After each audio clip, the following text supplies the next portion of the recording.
अमीन वस्सलातु वस्सलामु अला सय्यिदिल मुरसलीन अम्मा बाद फ़अऊज़ु बिल्लाहि मिनश शैतानिर रजीम बिस्मिल्लाहिर रहमानिर रहीम।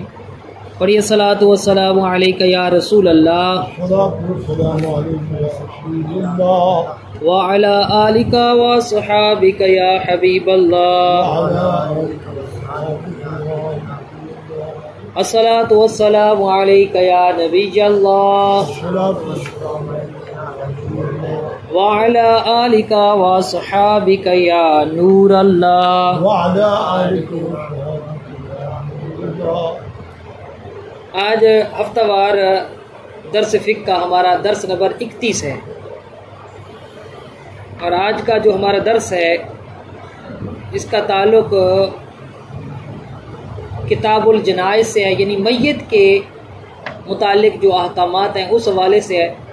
लेकिन मैयत आम तौर पर ऐसा होता है कि मरने से पहले बीमार होता है, तो उसी मुनासबत से इयादत के हवाले से कुछ अहम तरीन बातें हैं। कुछ ऐसी अहादीस भी हैं जो आज आप पहली दफ़ा सुनेंगे, तो वो भी हैं इयादत के हवाले से। और फिर कुछ शरई अहकामात भी हैं कि जिन्हें जानना ज़रूरी है, किसकी इयादत के लिए जा सकते हैं, किसकी इयादत के लिए नहीं जा सकते, उस हवाले से इंशाल्लाह डिटेल होगी। सबसे पहले मुस्लिम शरीफ की हदीस मुबारक हज़रत सैयदना जाबिर रज़ियल्लाहु तआला अन्हु से मरवी है। हुज़ूर अक़दस सल्लल्लाहु अलैहि वसल्लम हज़रत सैयदतुना उम्मु साइब रज़ियल्लाहु अन्हा के पास तशरीफ़ ले गए। फरमाया, तुम्हें क्या हुआ जो कांप रही हो? अर्ज़ की, बुखार है, खुदा इसमें यानी बुखार में बरकत ना दे। तो नबी पाक सल्लल्लाहु अलैहि वसल्लम ने फरमाया कि बुखार को बुरा न कहो कि वो आदमी की खताओं को इस तरह दूर कर देता है जैसे भट्टी लोहे के मैल को। ये बुखार को बुरा ना कहो। हज़रत सैयदतुना उम्मे अला रज़ियल्लाहु अन्हा जो कि हज़रत सैयदना हकीम बिन हिज़ाम रज़ियल्लाहु तआला अन्हु की फूफी, हज़रत हकीम बिन हिज़ाम ये वो वाहिद सहाबी हैं जिनकी विलादत बासआदत खाना काबा के अंदर हुई। मशहूर ये है कि हज़रत अली की विलादत खाना काबे में हुई, लेकिन राजे कौल ये है कि हज़रत अली की विलादत अपने वालिद के मकान पर हुई। आज भी जहाँ पर जाएंगे ना तो मौलूद अली के नाम से अलग जगह मौजूद है। बाहर शरीयत के अंदर आप पहली जिल्द छठे हिस्से के अंदर आप देखेंगे तो वहाँ पर इस हवाले से वज़ाहत मौजूद है। हज़रत अली के विलादत गाह की ज़ियारत के हवाले से अलग से हुक्म मौजूद है और इस पर अल्हम्दुलिल्लाह फतावा उबैदिया जिल्द अव्वल में तफसीली फतवा भी मौजूद है कि हज़रत अली की विलादत खाना काबा के अंदर नहीं हुई। जिन सहाबी की विलादत खाना काबा के अंदर हुई उनका नाम है हज़रत सैयदना हकीम बिन हिज़ाम रज़ियल्लाहु तआला अन्हु। तो इनकी आप ये फूफी हैं हज़रत सैयदतुना उम्मे अला और नबी पाक सल्लल्लाहु अलैहि वसल्लम की बैत करने वाली औरतों में से हैं। फरमाती हैं कि जब मैं बीमार हुई तो मक्की मदनी सुल्तान सल्लल्लाहु अलैहि वसल्लम ने मेरी इयादत फरमाई और मुझसे फरमाया कि ऐ उम्मे अला, खुशखबरी सुन लो कि मुसलमान की बीमारी उससे गुनाहों को इस तरह दूर कर देती है जैसे आग लोहे और चांदी के मैल को दूर कर देती है। बीमारी बाइस रहमत और मगफिरत है। लिहाजा अगर कभी बीमार हो जाएं तो गमगीन ना हो, बल्कि अल्लाह का शुक्र अदा करें और सब्र करके मज़ीद सवाब के हकदार बने। और जब कोई बीमार हो जाए तो उसकी तसल्ली और दिलजोई के लिए इयादत भी करें कि आदत करना प्यारे आका सल्लल्लाहु अलैहि वसल्लम की सुन्नत मुबारक है और इसमें ढेरों सवाब भी है। चुनाचे अदबुल मुफरद के अंदर इमाम बुखारी ये हदीस मुबारक का जिक्र करते हैं। नबी पाक सल्लल्लाहु अलैहि वसल्लम ने फरमाया कि ऊदुल मरीज़ा, कि तुम मरीज़ की इयादत करो। दूसरी हदीस फरमाया, जो शख्स किसी मरीज़ की इयादत के लिए जाता है, बड़ी प्यारी हदीस मुबारक, जो बंदा किसी मरीज़ की इयादत के लिए जाता है तो अल्लाह अज़्ज़वजल उस पर 75,000 फरिश्तों का साया करता है। कितने फरिश्ते? 75,000 फरिश्ता उस बंदे पे साया करते हैं भाई। और उसके हर कदम उठाने पर उसके लिए एक नेकी लिखता है। 1000 कदम है तो 1000 नेकियां, 100 कदम है तो 100 नेकियां, और हर कदम पर उसका एक गुनाह मिटाता है और एक दर्जा बुलंद फरमाता है। यहाँ तक कि वो अपनी जगह पर बैठ जाए, जब वो बैठ जाता है तो रहमत उसे ढांप लेती है, अल्लाह की रहमत ढांप लेती है, और अपने घर वापस आने तक रहमत उसे ढांपे रहेगी। मुझे औसत दी है हदीस। अगली हदीस इब्ने माजा, सुनन इब्ने माजा शरीफ दी हदीस है। फरमाया जो शख्स किसी मरीज की इयादत को जाता है तो आसमान से एक मुनादी यानी एक ऐलान करने वाला निदा करता है, ऐलान करता है कि तुझे खुशखबरी हो, तेरा चलना अच्छा है और तूने जन्नत की एक मंजिल को अपना ठिकाना बना लिया। जन्नत के अंदर अपना एक घर खरीद के दे। अल्लाह अकबर। और इसी तरह सुनन तिरमिज़ी शरीफ की हदीस है, जो मुसलमान किसी मुसलमान की इयादत के लिए सुबह को जाए तो शाम तक उसके लिए 70,000 फरिश्ते बख्शिश की दुआ करते हैं, और जो शाम को जाए तो सुबह तक 70,000 फरिश्ते उसके लिए बख्शिश की दुआ करते हैं, और उसके लिए जन्नत में एक बाग होगा। किसी फजीलत है मुसलमान भरा दी इयादत करो की फजीलत है। इसी तरह सुनन अबू दाऊद शरीफ की हदीस है, जिसने अच्छे तरीके से वुजू किया फिर अपने मुसलमान भाई की सवाब की नीयत से इयादत की, तो इस मारू नहीं कि भाई मैं आज उसकी इयादत करता तो कल वो मेरी इतिहासी ना, सवाब की नीयत से इयादत की तो उसे जहन्नम से 70 साल के फासले तक दूर कर दिया जाएगा। सुनन इब्न माजा शरीफ की हदीस है, जब तू मरीज के पास जाए तो उससे कहे कि तेरे लिए दुआ करे कि उसकी दुआ फरिश्तों की दुआ की मानिद है। मरीज की दुआ फरिश्तों की दुआ की तरह है। क्या मरीज को क्या करो तो उसको आका करो भाई तू सारे वास्ते दुआ कर, क्योंकि उस टाइम उसकी दुआ कबूल थी। इसी तरह अत-तरगीब व-तरहीब किताब के अंदर ये रवायत हदीस है कि मरीज जब तक तंदुरुस्त ना हो जाए उसकी कोई दुआ रद्द नहीं होती, हर दुआ कबूल ही कबूल है। इसी तरह सुनन अबू दाऊद शरीफ की हदीस है, जब कोई मुसलमान किसी मुसलमान की इयादत को जाए तो 7 बार ये दुआ पढ़े। कौन सी दुआ? बहुत आसान है। अस्अलुल्लाहल अज़ीम रब्बल अर्शिल करीमी अन यशफीका, कि मैं अजमत वाले अर्श अजीम के मालिक अल्लाह अज़्ज़वजल से तेरे लिए शिफा का सवाल करता हूँ। फरमाया अगर मौत नहीं आई तो उसे शिफा हो जाएगी, यानी ये बीमारी मर्जुल मौत वाली नहीं है, मौत का वक्त नहीं आया तो इस बीमारी से अल्लाह उसको शिफा दे देगा। ये 7 दफ़ा दुआ कहनी है। कौन सी है?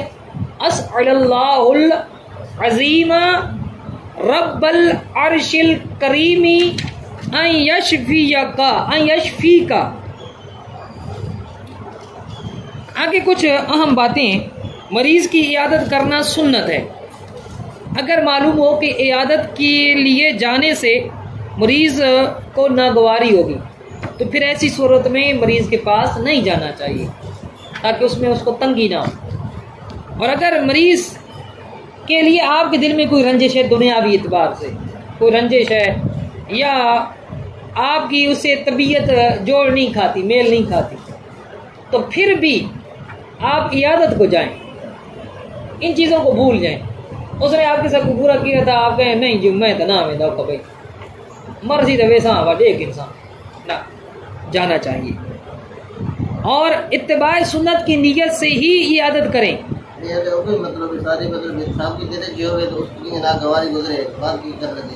देखो जी, अगर तो उसको नागवारी गुजरे, थारे नाल बहुत तकलीफ थी वे, तो वह बेहतर है ना बनो। ये साहिब बार शरीयत हिस्सा 16 जी तहरीर फरमाया, 3री जिल्द। और इत्तिबाए सुन्नत की नीयत नाल इयादत करो। अगर महज इसलिए बीमार पुरसी की कि जब मैं बीमार पड़ूंगा तो वो भी मेरी तीमारदारी के लिए आएगा, तो सवाब नहीं मिलेगा। किसी की इयादत के लिए जाएं और मर्ज की सख्ती देखें तो उसको डराने वाली बातें ना करें। ए बड़ा पॉइंट है भाई, बहुत सख्त बीमार है तो सारे यहाँ लोग क्या करते हैं जी, मतलब एक को काला यरकान है तो तुसा गए हो ओ यार सारा एक दोस्त है काला यरकान है, वो ही मर गया। ओ जी जवान आई गभरू आई बड़ी सोहनी से काला यरकान थी, महीने दे विच गल गया, मर गया, गया उसकी हालत खराब है। तुसा भाई इयादत करन गए या उसको मजीद मारन गए हो? ये मतलब खिलाफ हिकमत गलन अहमकाना बातें, जाहिलाना बातें, ऐसी बातें नहीं करनी चाहिए। मसलन किसी को ये ना कि भाई तेरी हालत जो यार बहुत ख़राब है, ओए तू तो बहुत ख़राब पे है, अल्लाह तेको बचा के ने। वो सोचती भाई बाकी मेरी बहुत हालत ख़राब है, मैं तो मरो ना भाई, तो हम दुआओं मेरी बचनियाँ थी नहीं पैं। इस तरह नहीं करना चाहिए और ना ही इस अंदाज पर सर हिलाएं कि जिससे हालत का ख़राब होना समझा जाता है। ओए होए होए होए होए होए एक त्रा काट रख दें। अच्छा ये मैं आपको अपना तजुर्बा बताता हूँ। मैं काला बाग में पढ़ाता था, आज से तकरीबन 5 साल या 6 साल पहले की बात है।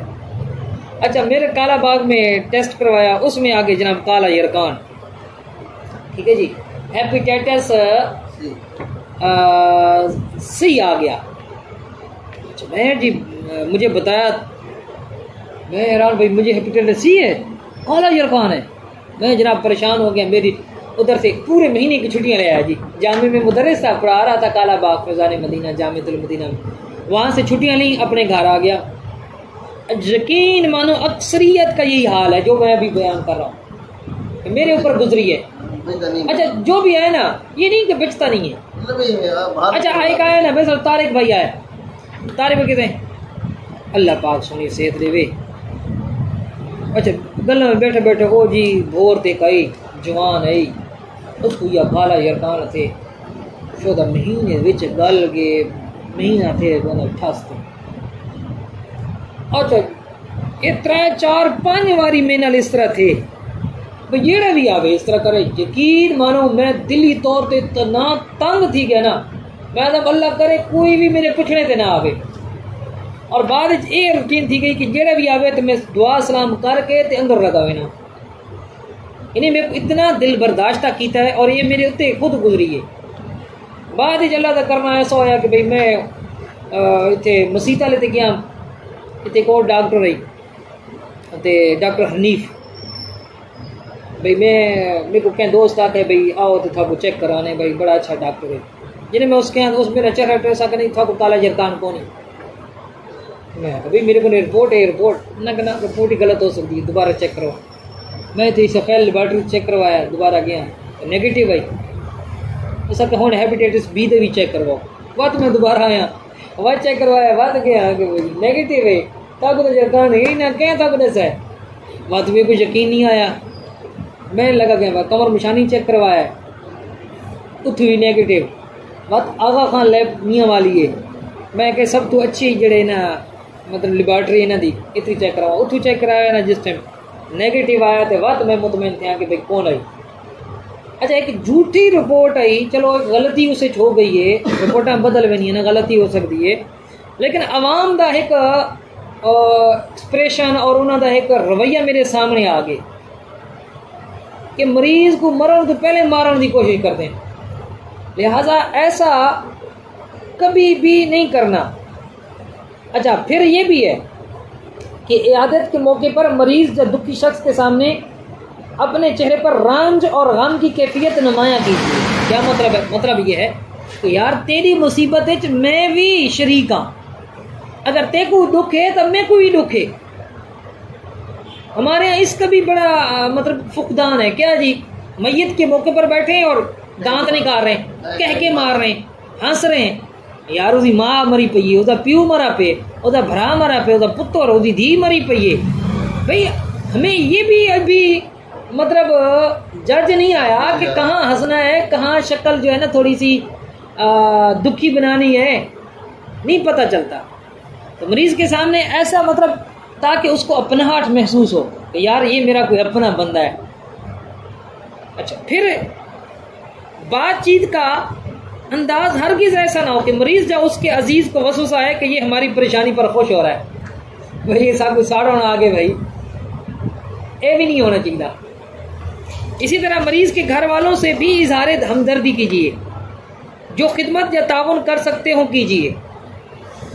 बेहतर है ऐसे मौके पर कोई माली ताउन होना चाहिए।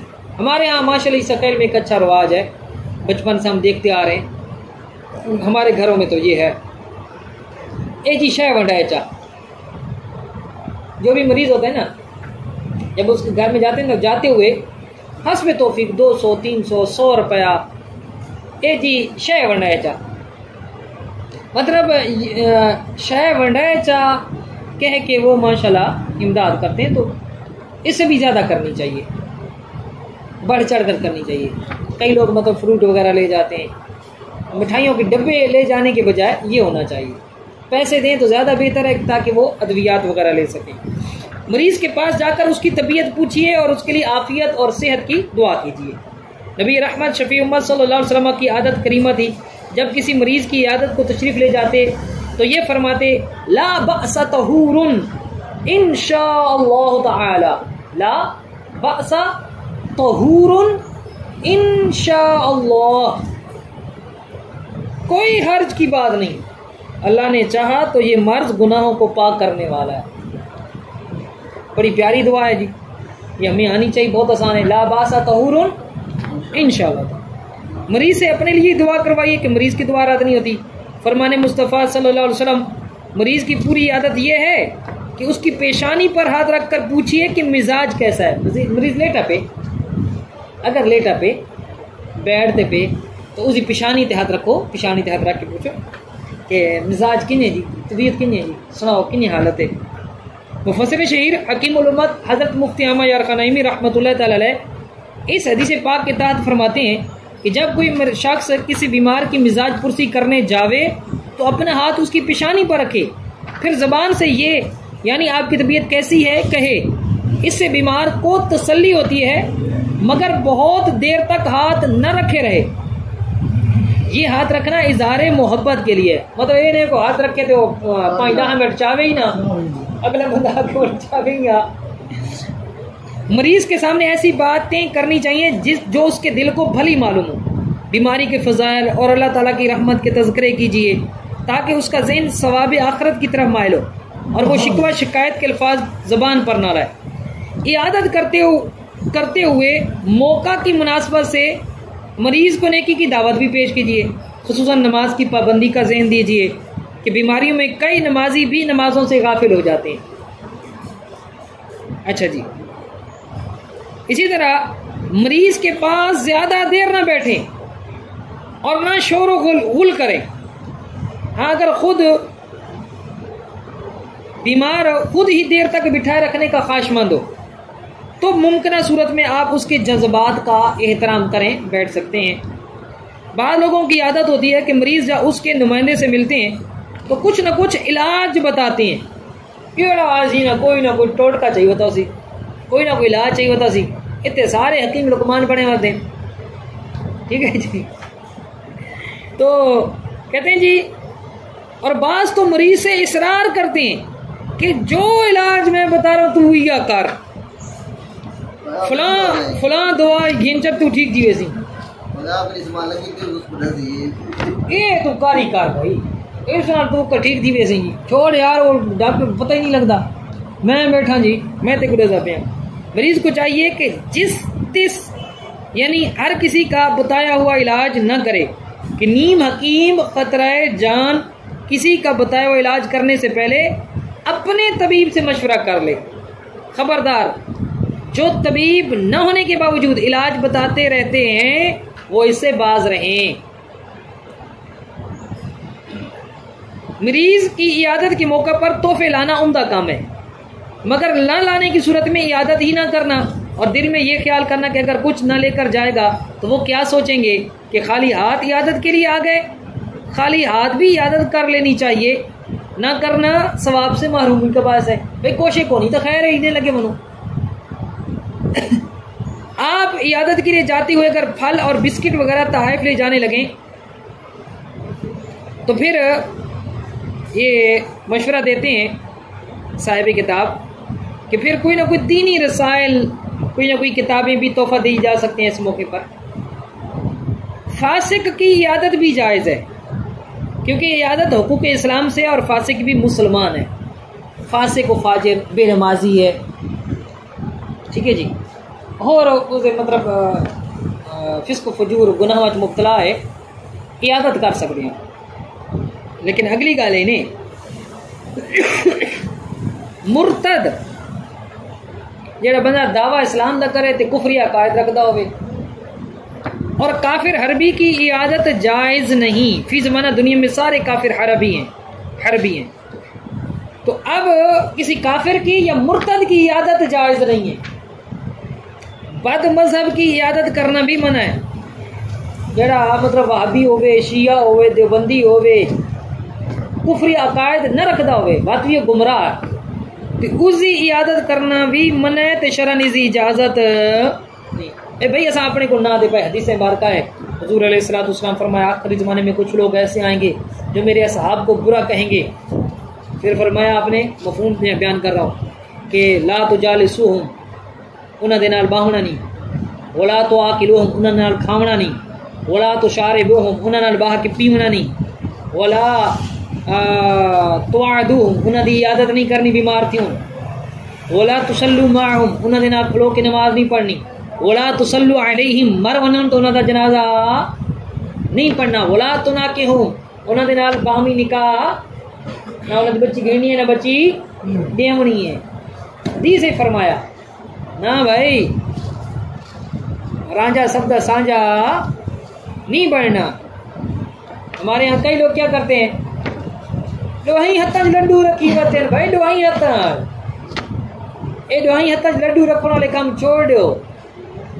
इसका ना है सुलह कुलियत। सुलह कुलियत इस्लाम में जिदा कोई तसव्वुर को नहीं। यकदर गीर ते मुहकम गीर, एक बुआ फाड़ ते मजबूती नाल फाड़। क्यों उस्ताद जी इतने तो सारे रल कर बातें। यकीन मानो ऐसे ऐसे लोगों के बारे में मुझे इनके शफात हुई हैं। परसों मैं सर पकड़ के बैठ गया। अच्छा ये भी है, कई तो ऐसे सूबे हैं और जी साहब शीए सरसन महफिल पढ़ोगे साहब तो हिंदू से देते सा वाती भी सा आजकल वेंदे भी पैन उन्हें से दुआवां ही कर दे पैन। अच्छा एक जी सुबह है ओ जी उसको कहें आखे तू मुझे घर महफिल ते वेंदा पे उसे घर तो अलम लगा पे शियार अलम तो वो पता है को क्या रहा पे वो तो अहले बैते तहार दी मोहब्बत चलाई पे तो है शी बना रहे दियो। लो जी इस नहज तक लोग पहुंच गए सारे। नहीं मैं तो कहदी पैरवी करा असा कहदी पैरवी करा, असा कुरान दी पैरवी करा, असा हदीस दी पैरवी करा ते सब तो बाद मतलब इस तो बाद सारे वैसे आसानी है कि असा इमाम अहले सुन्नत सैयद आला हजरत इमाम अहमद रजा खान रहमतुल्लाह तआला अलैह दी पैरवी करा कि उन्हां दा जेड़े अहले सुन्नत इमाम है जिन्हां सुन्नियत को जान बख्शी है, जिन्हां सुन्नियत को बचाया। अगर असा आज तुसा सुनी है ना तो ए इमाम अहमद रजा खान दा सदका नहीं, ठीक है जी। उन्हें मसीह सलातो सलाम को ना होने आ उन्हें सा वो सारा ईमान बचा गए। अल्लाह ताला उन्हें दर्जात बुलंद करे। यकीन मानो वो साकू तंबी भी कर गए। सूना जंगल रात अंधेरी छाई बदली काली है, सोने वालों जागते रहियो चोरों की रखवाली है, आंख से काजल साफ चुरा लें यहाँ वो चोर बुलाके हैं, तेरी गठड़ी ताकी और तूने नींद निकाली है। तो देखो कुछ नहीं थी यार खैर है। अच्छा फिर अब इस चीज को जब हम बयान करें तो कई लोग कहते हैं यही जी शिद्दत पसंद है। एक मौलवी साहब जी शिद्दत पसंद है भाई यही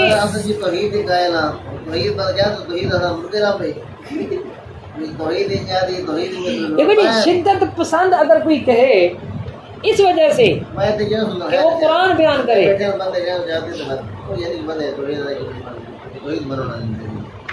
आगे देख भी गए थे तो खाना काबा में तो बस नबी ने मस्जिद में उधर में लाला ने कोरोना दुनिया दी है हर बहुत बंद हर दुनिया में बंद है माल बंद है यार ओते ओते तो बात के पढ़ते होता नमाज ओते बात ओते के जना दी होती है दिमाग बात के लिए शुद्ध धनों याद रहते हैं वही नमाज सुन्नत नहीं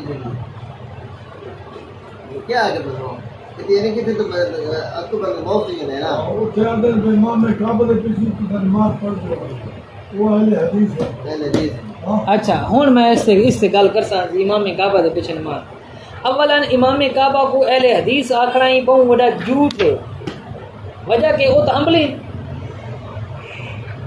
इमाम अहमद बिन हंबल दे मुकल्लिद हैं तो सा गैर मुकल्लिद हो वो तो मुकल्लिद हैं देखो जी मैं वो सारा कलाम तक कर सा पहली गल उन्हां को अहले हदीस आखना सब तो बड़ा झूठ मोहम्मद बिन हंबल दे मुकल्लिद हैं वो अपने आप हंबली आदे वो बकायदा सारी किताबें जड़ी शाया कर दे देखो जी रफा जदैन तो इमाम अहमद बिन हंबल दी फिक्र च है ना तो ओ इमाम अहमद बिन हंबल दे मुकल्लिद हैं तो तुसा आदे तकलीद है शिरक ते हराम तो तुसा आदा उन्हां दा हवाला देना भी दुरुस्त नहीं थोड़े नजदीक तो या तो मुशरिक या वो हराम करते पे अहले हदीसां दा नजरिया इन्हां दी किताबों में मौजूद है तो तकलीद शिरक है या तकलीद हराम है ज्यादा से ज्यादा तो इमाम काबा तो खुद मुकल्लिद है हंबली है पहली गल हो गई दूजी गल हुन सवाल ये है कि इमाम काबा दे अकायद ता नजदियां दे अकायद ठीक है जी नजदियां दे अकायद अच्छा देवबंदी भी इमाम काबा दा हवाला नहीं दे सकते वजह क्या है वो तबलीगी जमात पे पाबंदी है जी हाँ उन्हें ते पाबंदी तबलीगी जमात पे पाबंदी है बिल्कुल फिर ये कि आप कहें चलो ठीक है अकायद सबके सेम है अकायद पे हम कलाम नहीं करते वो है नजदी अकीदे के हामिल देवबंदी भी नजदी अकीदे के हामिल हैं अहले हदीस गैर मुकल्लिद नाम निहाद अहले हदीस जो अपने आप को कहते हैं ये भी क्या है नजदी है अकीदा सबका तकरीबन सेम है अब वहाबी जो गैर मुकल्लिद हैं ये बेअदबी और गुस्ताखियों में देवबंदियों से थोड़े पीछे हैं देवबंदी तो आगे मेरे पास तो किताबें पढ़ी हैं कल रात इनको बताया इन्होंने कहा कि भाई देवबंदियों की गुस्ताखी तो मैंने कहा ये किताब देखो तकवीत ईमान का मैंने जो है ना जिसको रशीद अहमद को कोई ने फतावा रशीदिया में लिखा तकवीत ईमान के बारे में कि तकवीत ईमान तो बड़ी उम्दा किताब है हर मुसलमान के घर में होनी चाहिए तो उम्दा किताब है जो मैं तकरीबन 27-28 बातें इनको बताई हैं कि उस उम्दा किताब में अम्बिया और औलिया की कितनी तौहीन है जिसके देवबंदियां थे उम्दा किताब बहरहाल गल लंबी चीज़ सी असर गल मौजूद ते आनी कि इन्हां दा अकीदा सेम है बात असां नमाज़ उन्हां दे पिछे क्यों पढ़ते हैं सब तो पहला एतराज़ नमाज़ नहीं पहला एतराज़ भाई तुस आंदे ते भाभी दे पिछे नमाज नहीं होंदी ते तुस आंदे उन्हां दे पिछे आप हज पढ़ांदे हो सारी जाहिल अवाम का पहला एतराज़ ठीक है इस वजह से पहला जवाब यह है कि हज दियाँ कितनी रकतां साबू दसो हज की नमाज कितनी है साबू दसो हज तो नमाज का ना ही नहीं हज तवाफ़े काबा और वकूफ़ अरफात का ना है हज के 2 रुकन है तवाफ़े काबा और वकूफ़ अरफात जी हज बकिया वाजिबात वगैरह सारे ठीक है जी तो हज का नमाज एक होना खुतबा 100 खुतबे जो है वो भी खुतबा तो सुनना थे ना भी हो हज हो वेंदे पहली गल दूजी गल ये कि अल्हम्दुलिल्लाह सारे उलमाए सुन्नत या गैरतमंद जेडे सारे सुन्नी उत्थे बन के उन्हां दे पिछे नमाज नहीं पढ़दे भाई सारे आला हजरत रहमतुल्लाह तआला अलैह दे खुलफा दियां मतलब उन्हां दे हालात किताबां भरियां पढ़ियां वेनिया ना अपनी अलग जमात करवाने न करवाना तो अलग पढ़ दिया कहीं भी वहाबी के पीछे नमाज नहीं पढ़ी गजाली ज़मान अल्लामा सैयद सईद अहमद काज़मी मुल्तानी रहमतुल्लाह तआला अलैह ना सुनो ऐसा नहीं आपने अपनी किताब तफसीलन कलाम फरमाया भाई हुण जो अक्सरियत वेंदी पई आवाम उन्हां दे पिछे नमाज भी पढ़ दी है नमाज़ां दा के बन सी भाई आपने फरमाया कि वो लोग जेड़े उत्थे बन के इन्हां दे पिछे नमाज़ां पढ़दे तो उन्हें आम आवाम को उन्होंने अकायद का पता ही को नहीं। वो ये समझते हैं कि यार ये सही अकीदा मुसलमान है, और सही अकीदा मुसलमान समझ के उन्होंने पिछे नमाज पढ़ते पैन, उन्हें को नहीं पता कि ये नजदी अकीदे के हामिल है, वहाबी है। फरमाया अल्लाह की रहमत उम्मीद है कि इन्हां दी नमाज हो वैसी और ये बरियो जिम्मा थी वैसन ये पकड़े ना हो सके। वो लोग के जेड़े जानने ये नजदीन ये वहाबीन इन्हां दा अकीदा फासिद है, उन्हां वास्ते इन्हां नजदियां दे पिछे नमाज जायज कोनी, उन्हां दी नमाज नहीं होनी, वो दिन पढ़ सकते। अल्हम्दुलिल्लाह असा डंके दी चोट ते आदियां कि असा गए ते न पढ़सा, ते जेड़े वेने उन्हां को मना कर रहे कि नहीं पढ़ना वहाबी।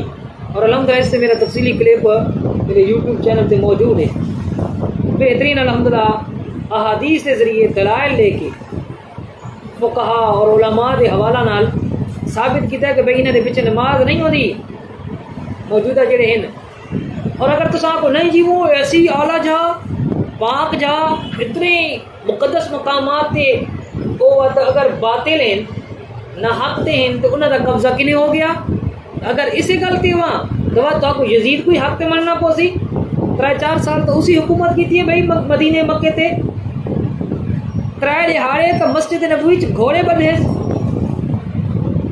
3 दिहाड़े जमात नहीं थी, इकामत नहीं थी, मस्जिद नबवी च अजान नहीं हुई। मत मनो भाई यजीद भी हक ने 3-4 साल उसी तो मदीने ते हुकूमत की थी है, मक्के ते हुकूमत की थी है। और यजीद के बारे में कसीदे करो कि भाई वही हक थी, अगर वो बातिल हो तो अल्लाह उसको किने हुकूमत दे दिया। हुकूमत मिल वंजना, इक़्तिदार मिल वंजना मक्के मदीने ते ए हक सच दी दलील नहीं, हक सच दी दलील है कुरान हदीस इजमा और क़ियास। ए हक सच दी दलील है। किसी हदीस में फरमाया हुआ है कि भाई जेड़ा बंदे दी मदीने ते हुकूमत है ओ हक सच ते उसी कोई हदीस में को दिखाओ, कोई आयत दिखाओ। कई मतलब वो ऐसे भी मतलब आए लोग कि जिन्हें हजर अस्वद को चोरी कर गिदा, उखाड़ गिदा, और कितने साल हजर अस्वद खाना काबा तो दूर रहा। जिस टाइम उन्हें कोई तसल्लुत हासिल होया तो बात उन्होंने बारी आखसो पे वो भी हक थे। और अगर हिस्ट्री तुसा पढ़ो मक्के मदीने की हिस्ट्री पढ़ो, शिया को भी हुकूमत मिली है, कई साल शिया भी हुकूमत की थी, उन्हें कोई आखिर वो भी हक थे क्योंकि उन्हें कोई हुकूमत वो कर चुके। हुकूमत मिलना है हक की दलील नहीं।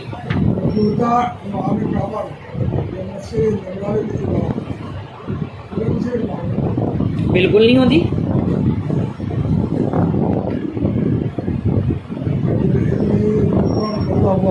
इसका जवाब तो भी दिया, इतना मजमा पड़ता है जिसको पता नहीं है ये क्या है, नजदी है। उनकी नमाज अल्लाह की रहमत से उम्मीद है उनकी नमाज हो जाएगी। ये बड़ी प्यारी किताब है मुफ्ती अनस साहब की, इसमें इन्होंने इस पर बड़ा तफसीली कलाम किया है। तो इस पर ये एतराज़ात, अच्छा इसमें वही बातें इन्होंने लिखी हैं जो मैंने अभी बताई हैं। 423 सफ़ा है, हमारा मौजू कोई और था, चलो आज यही सही। अच्छा जी, कहते हैं एतराज़ ये है कि वहाबियों और देवबंदियों के अकायद खारजियों जैसे नहीं। ये तो हज़रत अली मुर्तज़ा को मानते हैं, फिर देवबंदी तो खुद को हनफी कहते हैं, और सऊदी वहाबी खुद को हम्बली कहते हैं। क्या खारजियों में कोई हनफी हम्बली वगैरह भी हो सकता है? क्या मौजूदा दौर में भी खारजी मौजूद हैं? तो जवाब देते हैं कि खारजी कोई गैर इंसानी मखलूक नहीं, बल्कि खुद को तौहीद के ठेकेदार समझने वाले वो लोग हैं जो दज्जाल के आने तक आते रहेंगे और फिर दज्जाल के ग्रोह में शामिल हो जाएंगे। तारीख से साबित है कि ये खुद को हनफी भी कहते रहे हैं और अहले सुन्नत भी। इब्ने अब्दुल वहाब को कसीर मुस्तनद उलमा बल्कि देवबंदी मौलवियों ने भी खारजी कहा है, जबकि वो खुद को हम्बली कहता था। लिहाजा ये कहना कि खारजियों में कोई हम्बली या हनफी नहीं हो सकता बिल्कुल गलत है। आगे किताबों के हवाले मौजूद हैं। अगली बात, अच्छा जी, क्या खारजी और गुस्ताखे मक्का और गुस्ताखे रसूल मक्का और मदीना जैसे पाक शहरों पर काबिज हो सकते हैं? भाई ये कैसे हो सकता है? तो जवाब दिया जी हाँ, ऐसे कई वाक़यात हैं जिसमें गुमराह और गुस्ताखों ने मक्का मदीना पर कब्जा किया है। अबू जहल, अब्दुल्ला बिन उबई जैसे मुशरिक और मुनाफिक मक्का और मदीना के सरदार रहे हैं। इस्लाम के आम होने के बाद यजीद जैसा फासिक हाकिम रहा है। हज्जाज बिन यूसुफ जैसा कातिल और दीगर कई बेअमल और बेदीन हुक्मरान हुकूमत करते रहे हैं।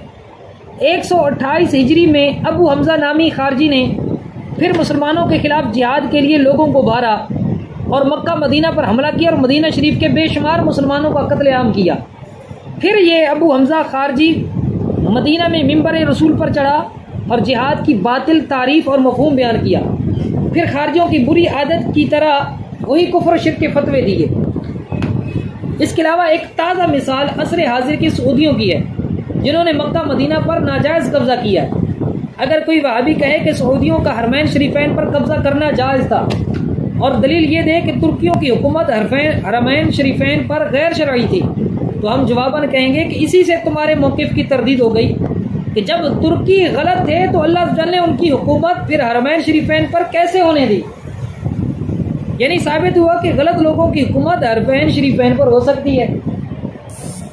मतलब ये होने फासे सुना तुर्की ठीक है या सऊदी ठीक है, तो साहब तुर्की गलत है सऊदी ठीक है, तो तुर्कियों की हुकूमत 1000 साल रही है ना, वो किने रही। अगर तुर्कियों की हुकूमत ठीक थी, और सही बात भी यही है कि तुर्की अहले सुन्नत आशिक रसूल थे, तो फिर नजदी वहाबियों का तुर्कियों से हुकूमत छीनना नाजायज साबित हुआ। अहले सुन्नत मक्का मदीना के इमामों के पीछे नमाज क्यों नहीं पढ़ते, इसकी गर्जेल वजूहात है। नंबर 1, उनके अकायद ठीक नहीं। नंबर 2, नमाजों के औकात का मसला है क्योंकि वो हम्बली फिक्र को फॉलो करते हैं। नंबर 3, वो खुद को हम्बली कहते हैं और हम हनफी हैं, और दूसरे इमाम के मुकल्लिद के पीछे नमाज पढ़ने की कुछ शराइत हैं। इन्हें नहीं कि मुँह उठा के नमाज पढ़े जाते जायज़ नहीं दिए। अगर वो हमारे जो हैं फ़राइज़, जो नमाज के फ़राइज़ हैं, वाजिबात हैं, उनका लिहाज रखता है, और जो हमारे नज़दीक जिन कामों को करने से नमाज टूटती है वो उनका लिहाज रखता है, तो फिर तो नमाज हो जाती है किसी सही अकीदा हम्बली के पीछे, मालिकी या शाफी के पीछे। लेकिन अगर वो हमारे इन कामों का लिहाज नहीं रखता तो उसके पीछे ही नमाज जाए, चाहे वो सही अकीदा सुन्नी क्यों ना हो। चौथी बात यह है कि वहाबी मौलवी हालत सदल में इमामत करवाते हैं, कपड़ा लटका के रखते हैं जनाब, एक रुमाली दूध, और अहादीस में सदल से मना किया गया। सदल नमाज में मकरूह तहरीमी, नमाज वाजिबुल इयादा, ऐसे इमाम की नमाज जायज़ ही नहीं है। 5वीं वजह यह है कि दौरान नमाज अमले कसीर भी कर जाते हैं। अजीब अजीब हरकत है, मोबाइल आ जाए तो मोबाइल पे बात भी कर लेते हैं वो, ठीक है जी। इसलिए हम उनके पीछे नमाज नहीं पढ़ते। हज़रत उमर के ज़माने खिलाफत में एक पेश इमाम हमेशा जहरी किरात में सूरह अबसा व तवल्ला की तिलावत करता था। मुक्तदीन ने शिकायत की, हज़रत उमर ने तलब किया, हाँ भाई सुना भाई ये सूरह पढ़ते हो? जी पढ़ता हूँ। क्यों पढ़ते हो जी? आप ज़्यादा पढ़ते हो, मज़ा बहुत आता है। क्यों मज़ा आता है? ताकि जी हुज़ूर अलैहिस्सलाम को इसे ना इताअत फरमाया गया अल्लाह ताला ने, कोई को आखना चाहता है अल्लाह ताला ने डांटा है, इताअत फरमाया, मज़ा बहुत आता है। मैं अच्छा हज़रत उमर अंदर गया, तलवार लेके आया, उसका सर कलम कर छोड़ा। हालांकि वो इमाम था, नाबीना था, हाफ़िज़े कुरान था, पेश इमाम था, लेकिन नबी पाक सल्लल्लाहु अलैहि वसल्लम वो इस नज़रिए से इस आयत को पढ़ता था कि अल्लाह ताला ने नबी पाक सल्लल्लाहु अलैहि वसल्लम को तंबीह की है। ठीक हो क्या जी?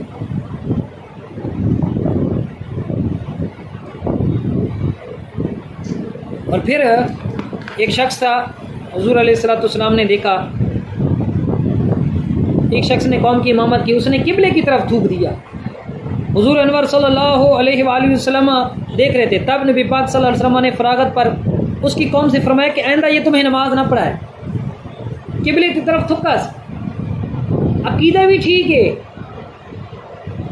पर नमाज न पढ़ावे। इसके बाद उसने नमाज पढ़ानी चाहिए, लोगों ने रोक दिया और हुजूर अनवर सल्लल्लाहु अलैहि वसल्लम के फरमान से आगाह किया। उसने ये वाक़या हुजूर अलैहिस्सलाम से अर्ज़ किया, फरमाया हाँ, और मुझे ख्याल है कि आप अलैहिस्सलाम ने ये भी फरमाया, तूने अल्लाह जल और उसके रसूल सल्लल्लाहु अलैहि वसल्लम को सताया। सुनन अबू दाऊद शरीफ दी हदीस है। गौर करो ए दीन दे आशिक मुसलमानों, सिर्फ काबा मुअज़्ज़मा की तरफ थूकने वाले इमाम सहाबी रसूल को खुद सरकार दो आलम सल्लल्लाहु अलैहि वसल्लम ने इमामत से हटा दिया, बल्कि जब वही इमाम साहब दोबारा इमामत करना चाहते हैं तो सहाबा कराम उनकी इमामत कबूल नहीं करते। और दसो उस इमाम की नमाज किस खाते में जाएगी जो काबा के आका, बल्कि काबा के काबा हजरत मोहम्मद मुस्तफ़ा सल्लल्लाहु अलैहि वसल्लम का गुस्ताख है। सहाबी ने कसदन काबा की तरफ नहीं थूका, काबा की समत जो मदीना तैयबा से तकरीबन 300 मील दूर है उसकी तरफ थूका, जबकि ये हुजूर अलैहिस्सलाम के वालिदैन को माज़अल्लाह काफिर कहते हैं, इमाम हुसैन को बागी कहते हैं, यजीद को रहमतुल्लाह ताला अलैह कहते हैं, पूरी दुनिया के अक्सर सुन्नी मुसलमानों के मुशरिक कहते हैं। क्या हुजूर अलैहिस्सलाम की मोहब्बत ऐसे अकायद वाले के पीछे नमाज पढ़ने की इजाज़त दे दी है? हो ना दाहर तले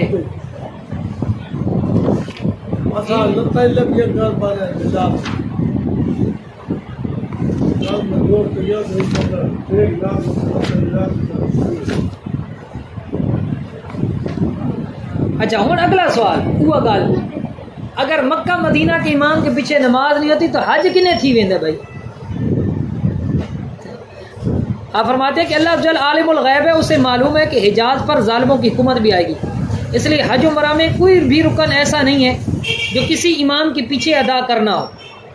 हज अल्लाह जल के प्यारों की याद का नाम है, सफ़ा मरवा की सही अम्मा हाजरा रज़ियल्लाहु तआला अन्हा की याद है, तो अरफात हज़रत आदम और हज़रत हवा की बाहम मुलाकात का दिन, शैतान को कंकरे मारना हज़रत इब्राहीम अलैहिस्सलाम की याद, तवाफ़ खाना काबा अंबिया अलैहिस्सलाम की सुन्नत, तवाफ़ सई मिना मुज़दलिफ़ा और अरफात, किसी भी रुकन में किसी इमाम की कोई हाजत नहीं।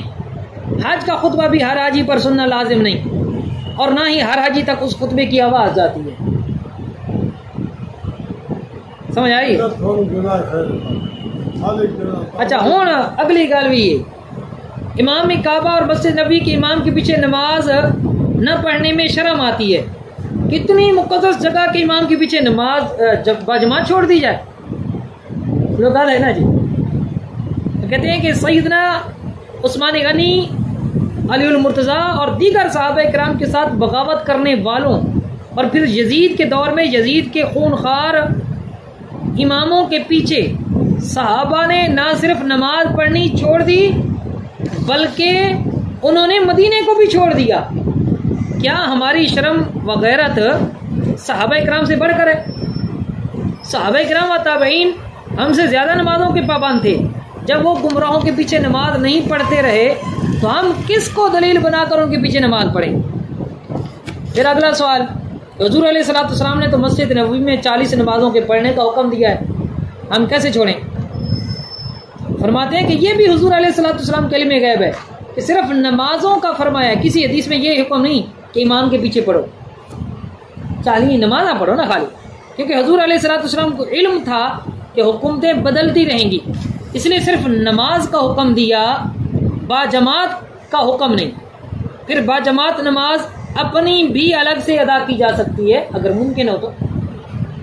फिर एतराज़ के हज के दौरान मिना मुज़दलिफ़ा अरफात में नमाजों का क्या होगा? हज के दौरान मिना और मुज़दलिफ़ा में एक तो बाजमात नमाज पढ़ना ज़रूरी नहीं, दूसरा हज व उम्रा का ताल्लुक नमाजों के साथ नहीं। नमाजें तो हम अपने मुल्कों में भी पढ़ते हैं। अच्छा, अब यहाँ पर फिर अहम बात, क्या ऐसा हो सकता है कि मक्का मदीना का इमाम बदमज़हब और गुमराह हो? तारीख से साबित करें। कहते हैं कि हज़रत उस्मान गनी के दौर में खारजी बागियों का इमाम मस्जिद नबवी में था, जिसके पीछे नमाज पढ़ने को सहाबा इकराम मकरूह जानते थे। ये उम्दतुल कारी शरह सही बुखारी में मौजूद है।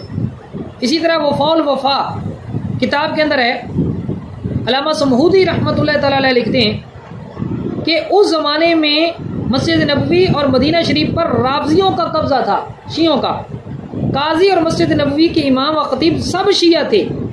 यहाँ तक कि इब्ने फरऊन का बयान है कि कोई शख्स मदीना मुनव्वरा में अहले सुन्नत व जमात की किताबों को एलानिया नहीं पढ़ सकता था। यही बात इब्ने कसीर ने भी लिखी है कि 317 हिजरी में काहिर मोहम्मद बिन अल मुत्तदिद बिल्ला के दौरे खिलाफत में करामिता एक गुमराह फिरके ने हरम मक्का पर 8 जुल्हिज को हमला किया। उनका अमीर अबू ताहिर काबा के दरवाजे पर बैठा हुआ था और कह रहा था, मैं अल्लाह हूँ, खालिक हूँ। काबा शरीफ की शदीद बेहुरमती की गई, गिलाफ फाड़ा गया, दरवाज़ा उखाड़ दिया गया, हजर अस्वद को उखाड़ कर अपने साथ ले गए, जो 22 साल के बाद वापस मिला। जमजम का गुंबद गिरा दिया, बेशुमार हुज्जात को शहीद करके बगैर नमाज जनाजा के उनकी लाशों को जमजम के कुएं में गिरा दिया। उनका अमीर चिल्ला कर कह रहा था, वो अबाबील नामी परिंदे कहाँ हैं, वो निशान ज़दा कंकरियाँ कहाँ हैं। खुद वहाबियों का ये नज़रिया कि हुजूर अलैहिस्सलाम के बाद अरब में शिर्क आम हो गया था। ये सऊदी मुफस्सिर ने सऊदी तफसीर के अंदर लिखा।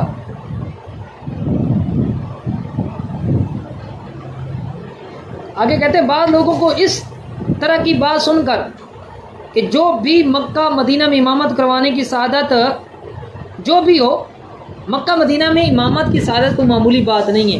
पूरी दुनिया के सबसे बेहतरीन खित्ते में इमामत की निस्बत मिलना बड़ी बात है।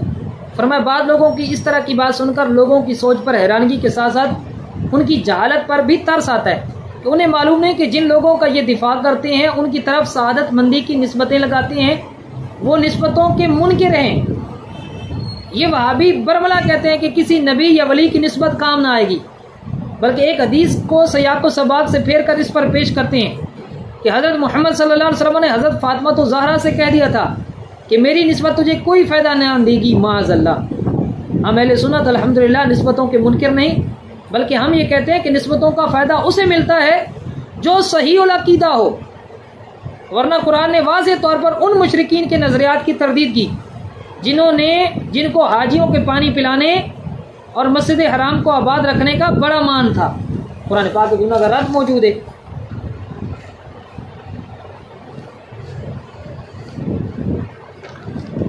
और ये वो खारजी हैं मक्के मदीने के इमाम कि जिनका अकीदा ये है कि रोज़ा रसूल की ज़ियारत के लिए सफ़र करना हराम है। तो असां तो वेले उड़ी हैं कि सोने की ज़ियारत थी वने इतने इमाम काबा वे तो गड्डी दे फूल वाने उन्होंने नजरिए कि कब्र ते फूल सटना हराम।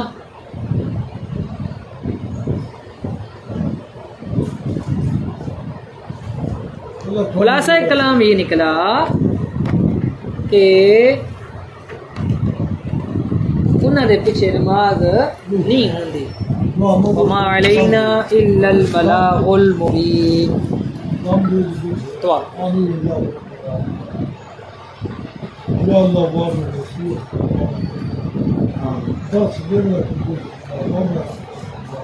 अच्छे इरादे थे, अच्छी नीयत, जिक्र रखते हैं।